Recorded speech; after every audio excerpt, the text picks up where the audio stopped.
pelirrojo. Ay, boba, que te me has hecho mayor. Eso es la menstruación. ¿Y qué es eso? Es la regla. Pero, hija, hay un estudio que yo te lo miro. Yo te lo voy a explicar. No te preocupes, hija.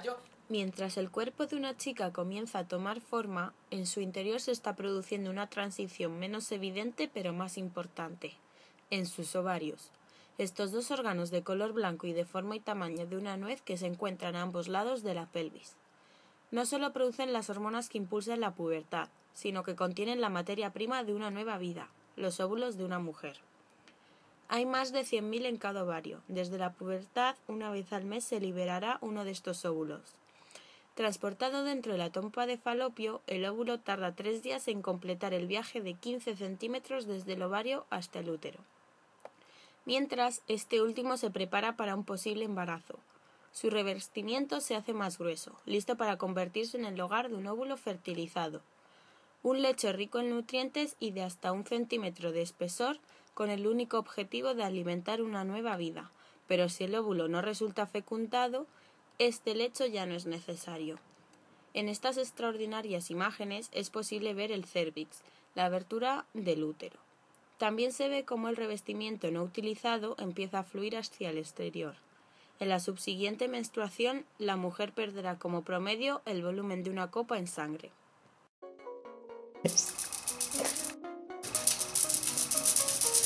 Oye, papi, es que nosotros no nos parecemos a las cigüeñas. Claro, cariño, claro que no nos parecemos a las cigüeñas. ¿Por qué dices eso? Es que Ricardo Castañeda me ha dicho eso. No, hija, no. Es un poco más complicado que eso. Ah, bueno. Oye, cariño, ¿tu amiga Ruperta no había hecho un estudio sobre eso con el equipo? Sí, podríamos hablar con ella. Sí, a ver cómo les fue, cómo salió, qué resultados obtuvieron.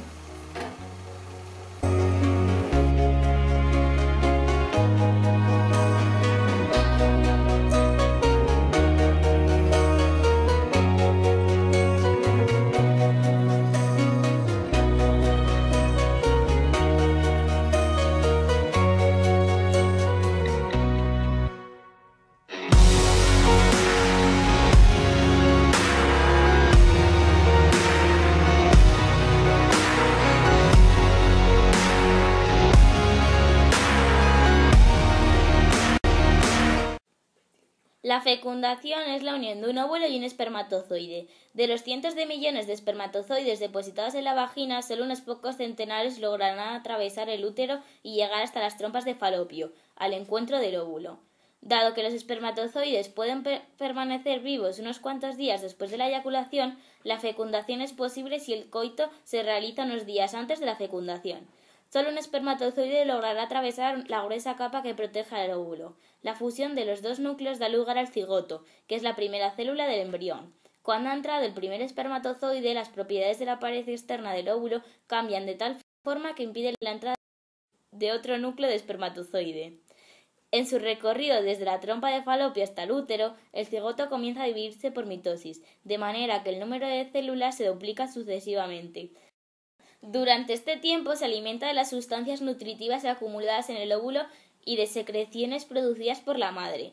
7 u 8 días después de la fecundación, el embrión se implanta en la pared del útero. El embrión permanecerá en el útero durante los 9 meses que dura la gestación. A partir del tercer mes, el embrión se denomina feto. El embarazo se diagnostica mediante la presencia de hormonas en la orina de la mujer. Durante el embarazo no se produce maduración de nuevos folículos en el ovario. Por lo tanto, el primer síntoma del embarazo es la ausencia de menstruaciones. Otro síntoma es el aumento del volumen de las mamas. El incremento de peso o modificación de la silueta por aumento del tamaño del útero ocurre más adelante. Al comienzo del embarazo se desarrollan los órganos encargados de proteger al embrión, suministrar nutrientes y eliminar productos de desecho. Estos órganos son los siguientes: el amnios, membrana que forma la cavidad amniótica, en la que está suspendido el embrión. Contiene el líquido amniótico que baña el embrión y lo protege de golpes y vibraciones. La placenta es un órgano que conecta el embrión a la pared del útero de la madre, a través del cordón umbilical. Por la placenta llega oxígeno y nutrientes al embrión y a la vez se recogen los productos de desecho, como el dióxido de carbono y la urea. Las células sanguíneas de la madre nunca se mezclan con las del feto. La placenta también actúa de barrera defensiva, evitando el paso de células y sustancias perjudiciales. Además, la placenta produce hormonas que son esenciales en el mantenimiento de la gestación y el desarrollo de las glándulas mamarias. Se denomina gametogénesis al proceso de formación de los gametos. Se lleva a cabo tanto en las gónadas masculinas como en las femeninas. Los gametos derivan de células germinativas mediante meiosis. Aunque esencialmente los procesos de formación de gametos masculinos y femeninos son similares, existen algunas diferencias significativas. La espermatogénesis, en el caso de los varones. Fase de proliferación. Las células germinales diploides comienzan la mitosis y forman espermatogonias. Fase de crecimiento. Las espermatogonias aumentan de tamaño y se transforman en espermatocitos de primer orden. Fase de maduración. Los espermatocitos de primer orden terminan la primera división meiótica convirtiéndose en 2 espermatocitos de segundo orden, que comienzan la segunda división meiótica, dando 4 espermátidas con un número haploide de cromosomas. Espermiogénesis. Las espermátidas se transforman en espermatozoides por diferenciación celular. El aparato de Golgi forma el acrosoma y el centriolo origina los microtúbulos del flagelo. Y ovogénesis en el caso de las hembras. Fase de proliferación. Las células germinales diploides aumentan su número y producen ovogonias por mitosis. Fase de crecimiento. Al nacer, cada hembra tiene un número concreto de ovogonias, que aumentan de tamaño y acumulan vitelo, transformándose en ovocitos de primer orden. Estos comienzan la profase primera meiótica y se paralizan antes de la metafase primera, hasta la pubertad. El ovocito queda rodeado de una capa de células que forman el folículo primario. Con la pubertad, en cada ciclo sexual, uno o más ovocitos crecen rápidamente y acumulan vitelo pasando a la siguiente fase. Fase de maduración. Cada ovocito finaliza la primera división meiótica originando un ovocito de segundo orden y un primer corpúsculo polar. En la segunda división meiótica, el ovocito de segundo orden bloquea la división en metafase, completándose en la fecundación. En la mayoría de mamíferos, los ovocitos secundarios en metafase que no son fecundados degeneran. Si se completa la meiosis, se transforma en óvulo y se produce un segundo corpúsculo polar. A su vez, el primer corpúsculo dará 2 corpúsculos polares. Los 3 corpúsculos producidos degeneran.